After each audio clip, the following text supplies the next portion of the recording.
bien sûr, je reconnais. Bienvenue. Ah ouais, moi aussi.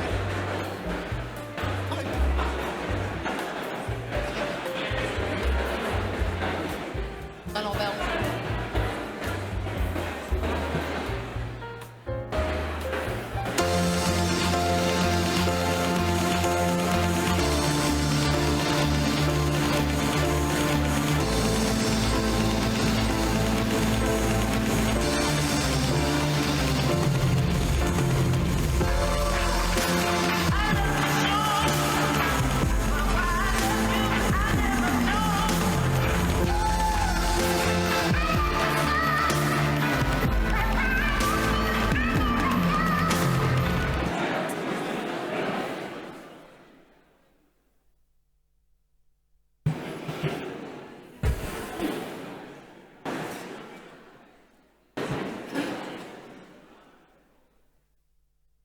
D'avance, moi j'aurais bien.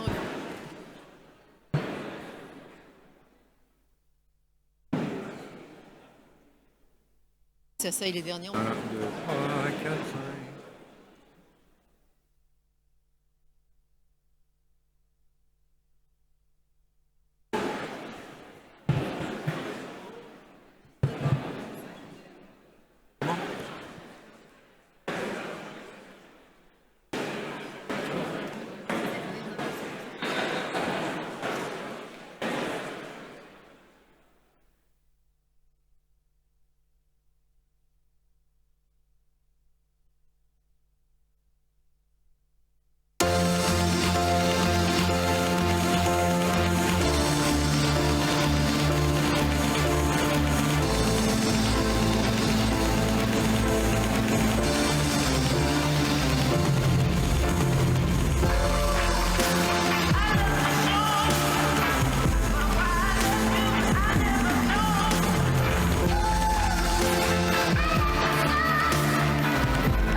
Bien.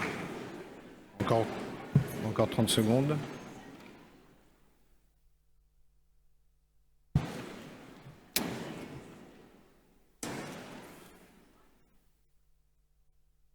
Mesdames, Messieurs, chers collègues, chers partenaires, chers amis, c'est un grand plaisir de vous accueillir aujourd'hui à la Maison de la Chimie pour cette nouvelle édition de l'incontournable Rendez-vous Paris Maths.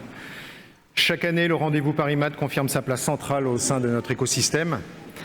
C'est un moment où nous nous retrouvons tous ensemble, acteurs de la science maritime et transport et de l'aviation, venus de différents pays, pour apprendre, pour échanger et confronter nos expériences et réfléchir aux évolutions de nos métiers. Avec une fois encore un niveau de participation absolument remarquable, cet événement illustre bien le dynamisme de notre marché. Je tiens à remercier chaleureusement l'équipe organisatrice du Sésame, les partenaires, les intervenants ainsi que le comité d'organisation du rendez-vous pour la qualité du programme que nous allons vivre ensemble pendant ces 2 jours. Certains et certaines d'entre vous auront sûrement remarqué quelque chose. Un sujet est beaucoup moins présent cette année, celui de l'instabilité géopolitique et de la guerre. Pourtant, comme nous le savons tous, le conflit au Moyen-Orient a paralysé depuis fin février le détroit d'Ormuz. Une route commerciale essentielle représentant 20 à 25% du commerce mondial du pétrole et du gaz naturel liquéfié et a ainsi touché plus de 1500 navires et 20 000 marins. Cela a provoqué de graves perturbations des opérations maritimes, des pénuries d'approvisionnement et une forte pression psychologique pour les équipages contraints de rester des mois à bord sous la menace d'attaque. Rappelons que 11 d'entre eux ont malheureusement perdu la vie. Cette situation aggrave les tensions sur la supply chain, déjà existante avec le Covid, la guerre en Ukraine et les attaques en mer Rouge, et génère de l'inflation que nous retrouvons dans nos dossiers de sinistres, quand il s'agit par exemple de la hausse des coûts de réparation et aussi des délais de réparation. Les assureurs maritimes ont accompagné le secteur du transport maritime tout au long et ont fait face à des sinistres importants liés aux dommages causés aux navires, aux cargaisons et aux infrastructures. L'espoir d'une fin de conflit et d'une réouverture prochaine du détroit d'Ormuz est maintenant réel. même s'il faut rester très prudent, bien évidemment, pour les raisons que nous savons tous aussi. Mais même en cas de réouverture du détroit, des garanties de sécurité seront indispensables pour rétablir des niveaux de trafic normaux. Cette crise souligne la vulnérabilité durable des grands axes maritimes stratégiques et les risques qu'elle fait peser sur la stabilité du commerce mondial. Alors ne pas aborder ce sujet n'est bien sûr pas un oubli, c'est un choix éditorial. Ces dernières années, le rendez-vous Paris Mat a naturellement accordé une place importante aux sujets liés au risque de guerre, à l'instabilité géopolitique et leurs impacts notamment sur le commerce international et les chaînes logistiques, et aux enjeux de souveraineté et de sécurité autour des infrastructures critiques. Nous avons ensemble, à de nombreuses reprises, analysé en profondeur leurs répercussions sur nos activités maritimes, transport et aviation. Encore l'année dernière, l'édition 2025 avait fait du risque géopolitique un véritable fil rouge, avec des discussions sur la souveraineté des routes maritimes, les tensions économiques et technologiques, ou encore l'évolution du commerce mondial dans un environnement instable. Ces sujets ont été essentiels et le restent aujourd'hui. Et ils continueront sans aucun doute à faire l'objet de notre plus grande attention. Alors pourquoi ce choix, en 2026, de ne pas faire de ces sujets, aussi structurants soient-ils, le centre de nos échanges? Alors non pas pour les écarter, mais comme je viens de le dire, parce que nous les avons déjà largement explorés ensemble.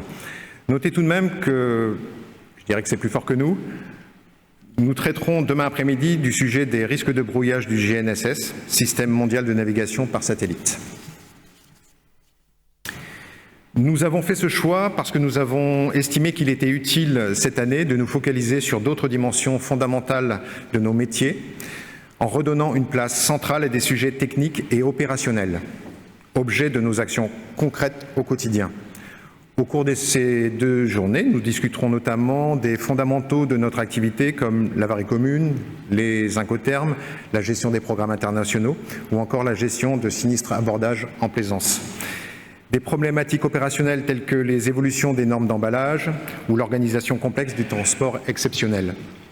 Du vol de fret par intelligence, tendance visible dans nos loss ratio facultés et RC Transport. Les défis de la décarbonation des transports maritimes, aéronautiques et terrestres, en présence notamment de Dominique Bussereau, ancien ministre des Transports. Des sujets de marché également, avec l'état du shipping, les chiffres, usages et outils du marché français. Comme tous les ans, nous mettrons des réflexions tournées vers l'avenir, autour de l'innovation, au service des marchés de l'assurance maritime, transport et aviation. Et nous décernerons le célèbre prix de l'étudiant. Nous aurons également le privilège d'écouter des intervenants de premier plan, issus du monde institutionnel, industriel, assurantiel et académique, dont les contributions enrichiront nos réflexions collectives, comme chaque année. Nous aurons le plaisir de commencer le rendez-vous ce matin avec Éric Banel, directeur général des affaires maritimes, de la pêche et de l'aquaculture, et de le clôturer demain soir avec le célèbre astronaute Jean-François Clairvoy. Sans plus attendre, je déclare ouverte l'édition 2026 du rendez-vous Paris Mat.